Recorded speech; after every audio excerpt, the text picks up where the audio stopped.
10장. 영광이 성전을 떠나다.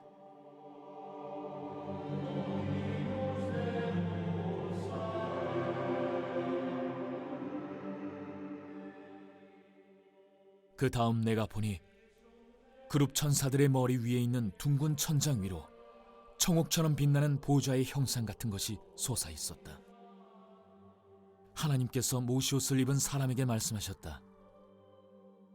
그룹 천사들 밑에 있는 저 바퀴들 사이로 들어가 숯불을 2손 가득 움켜쥔 다음 이 도성 위에 뿌려라.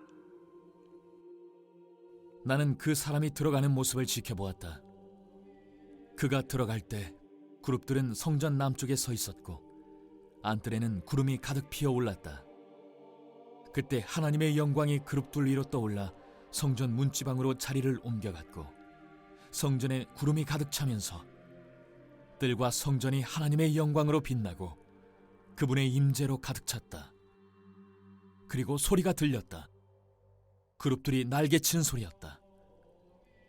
그 소리가 바깥뜰에까지 들리는데 마치 강하신 하나님의 천둥소리 같았다. 하나님께서 모시옷을 입은 사람에게 명령하셨다.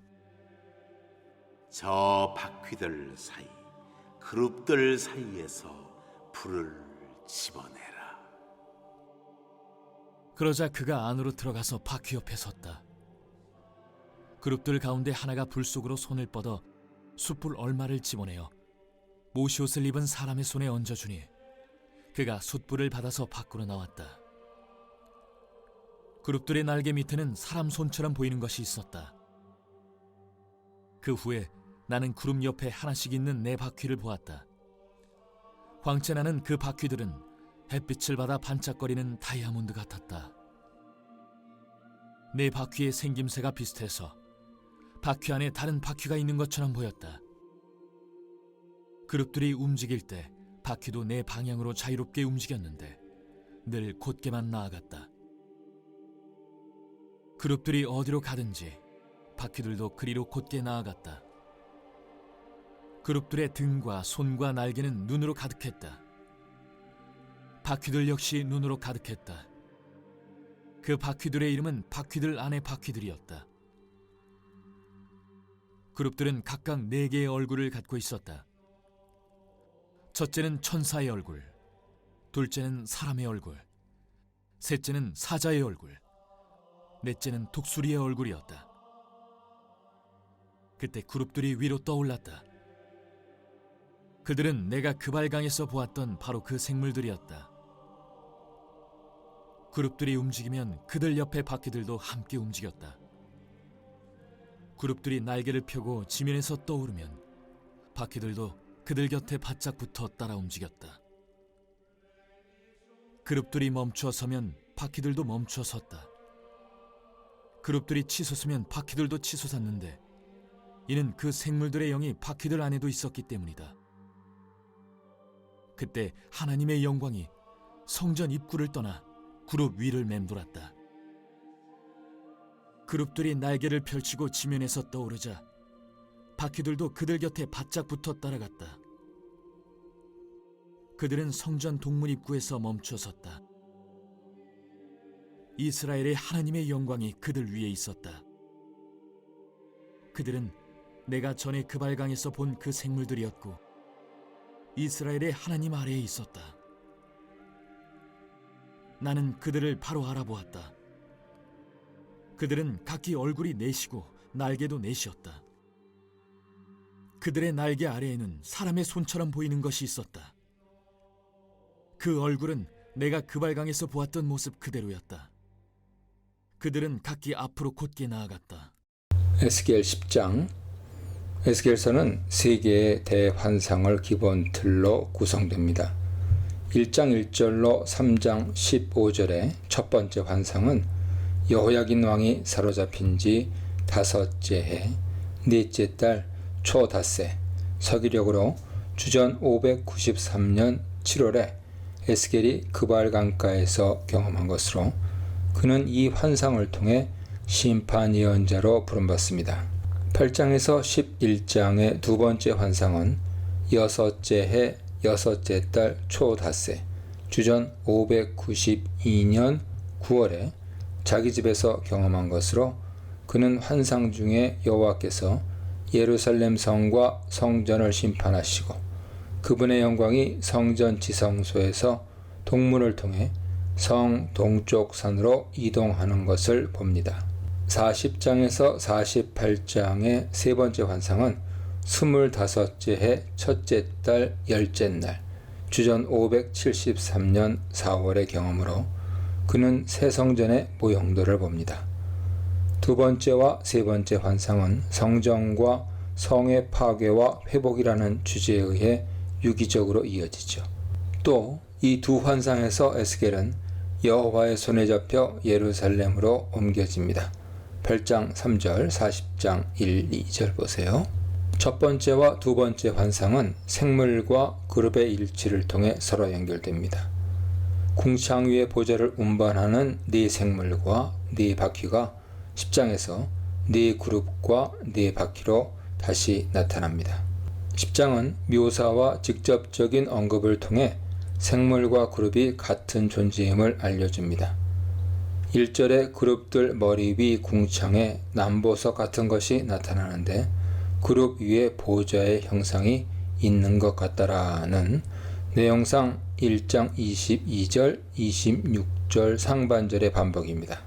그룹들 곁에 있는 네 바퀴에 관한 9, 10절의 묘사는 1장 15, 16절에 바퀴에 가득한 눈에 관한 12절 하반절의 언급은 1장 18절 하반절에 그룹들과 바퀴들의 통일된 움직임에 관한 16, 17절의 서술은 1장 19절로 21절에 대체로 일치합니다.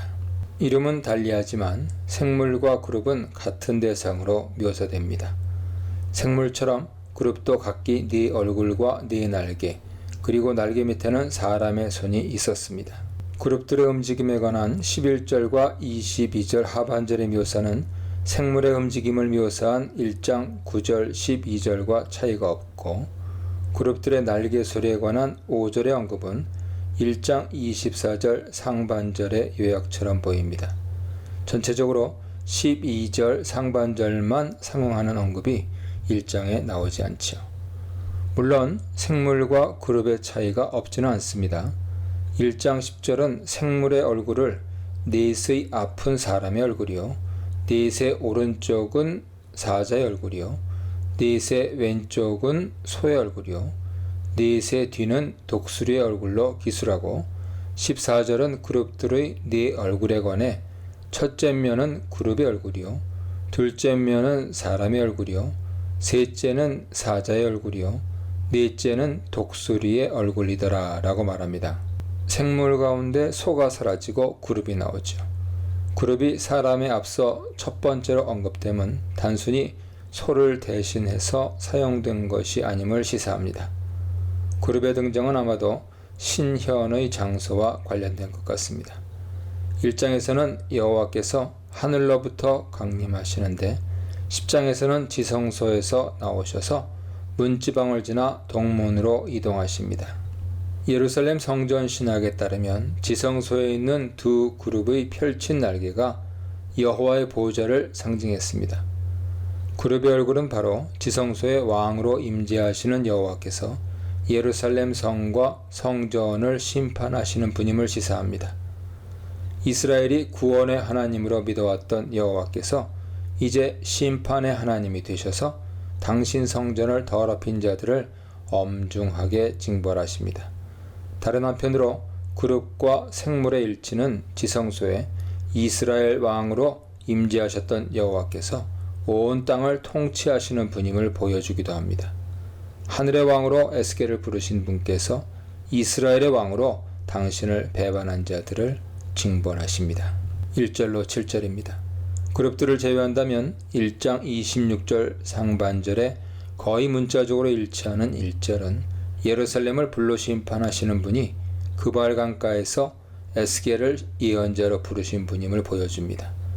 그룹들 머리 위 궁창에 있는 남보석처럼 보이는 보좌에 앉으신 분께서 가는 베옷을 입은 사람에게 너는 그룹 밑에 있는 바퀴 사이로 들어가 그 속에서 숯불을 두 손에 가득히 움켜 가지고 성읍 위에 흩으라고 명령하십니다. 여호와께서 예루살렘을 불로 심판하기로 결정하십니다. 1장 13절에서 생물들의 모양을 비유적으로 표현하는 데 사용된 숯불이 여기서는 그룹들에 적용되지 않고 원래적 의미로 사용됩니다. 그룹들 사이의 공간에 있는 숯불은 마치 레위기 16장 12절에 제단에 피운 불과 같은 인상을 줍니다. 흐트라로 옮긴 자라크는 주로 제단에 피를 뿌릴 때 사용하는 동사입니다. 성전과 성이 온통 더러워졌기에 그 위에 번제물을 태우는 숯불이 뿌려집니다.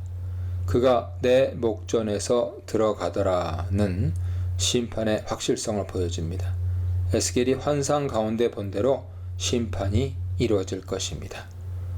예루살렘 성전도 성과 함께 불꽃의 먹이가 되기에 집행에 앞서서 여호와께서 당신 성소를 떠나십니다.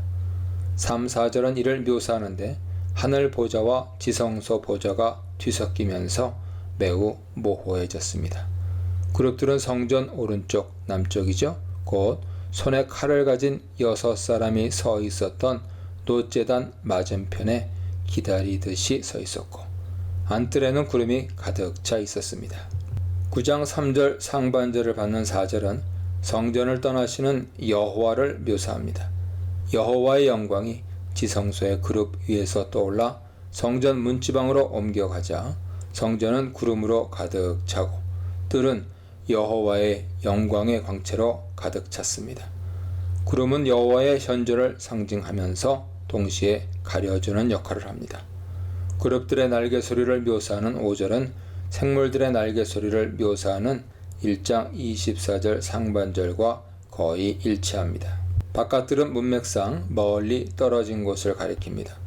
6, 7절은 내용상 2절의 반복인데 후자에서는 베옷을 입은 자가 직접 숯불을 두 손 가득 가지고 나오고 전자에서는 그룹들의 손을 통해 넘겨받아 나옵니다. 8절로 17절입니다. 위에서 고찰한 대로 그룹들과 바퀴들의 묘사는 일부를 제외하고 에스겔이 그발 강가에서 보았던 생물들과 바퀴들의 묘사와 대체로 일치합니다. 그들의 온 몸과 등과 손과 날개와 바퀴는 이질적이고 문맥에도 어울리지 않습니다.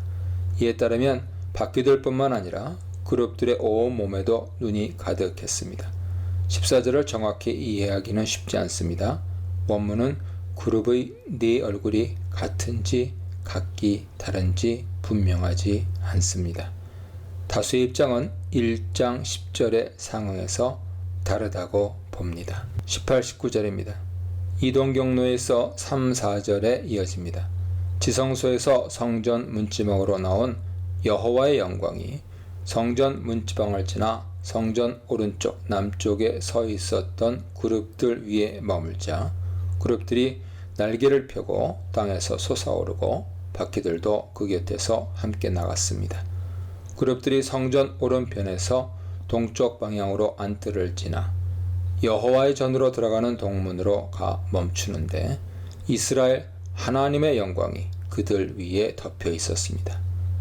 여호와께서 예루살렘 성전과 완전히 결별하십니다. 20절로 22절입니다. 그룹들과 생물들의 일치가 거듭 강조됩니다. 바로 지성소 안에 있는 두 그룹의 편 날개 위에 왕으로 임재하시는 여호와께서 에스겔을 그발 강가에서 심판 예언자로 부르신 분입니다. 그발 강가에서 경험한 네 생물의 환상이 예루살렘 성전 신학 안에 수용됩니다. 하나님을 모르는 성전은 성전이 아니다. 거룩하지 않은 성전은 성전이 아니다. 하나님이 떠나신 성전은 성전이 아니다에 대해 묵상해 보시기 바랍니다.